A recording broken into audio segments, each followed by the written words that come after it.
Harry and William, what really went on behind the scenes of that now infamous statue unveiling in honour of the late Princess Diana. Good morning, Neil Sean here in the heart of a very, scenic London. I hope you're enjoying the view, and thank you so much for all those kind and wonderful comments asking me exactly where I am planted here, there and everywhere around one of our favourite capital cities.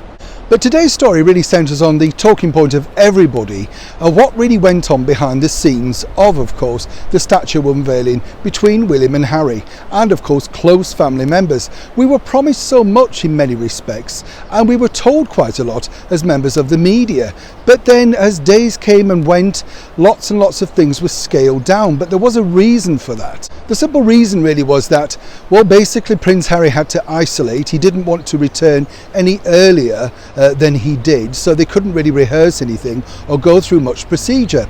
And then it became rather petty, simply because of course lots of people want to make sure that they get their limelight, and let me tell you, the royals are simply no different. But between Harry and William there's only one central spotlight on the main person, and that is of course the future King William. But here's where it got rather tricky.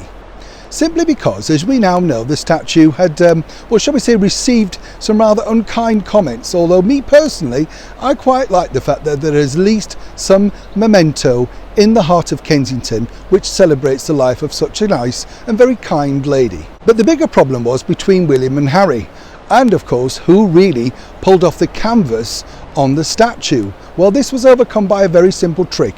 There were two sort of pieces of rope at each side, so both princes could pull at the same time, and quite simply then neither one had the bigger say.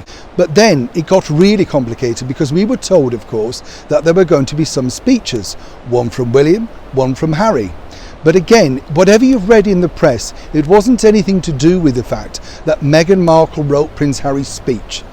Prince Harry's been writing speeches virtually now for all of his life, naturally overseen by his private secretaries, of which he doesn't have any now. And of course, if he did write a speech, he would of course run that through his wife, who is kind of used to the celebrity lifestyle, but not the royal lifestyle. They are two simply different things. So what basically happened was this. Prince Harry had written a few words down and wanted to discuss that with William. Now, William's introduction really was more formal, more statesmanlike. But they really had to get it finally past Her Majesty the Queen. And Her Majesty the Queen decided that neither one really should give a speech on the day. And, more importantly, they were going to release a joint statement, which is what happened.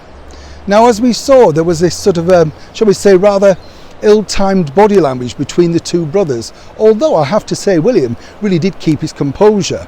Prince Harry looked ill at ease, and more importantly, he never really looked like he wanted to be there. Well, we found that out after he departed, after less than an hour and a half.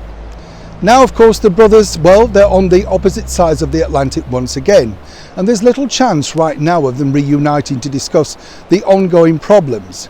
But that's just one element that really went on behind the scenes of the recent Diana statue unveiling. Whatever you read in the media, check back here first for the real story. Neil Sean.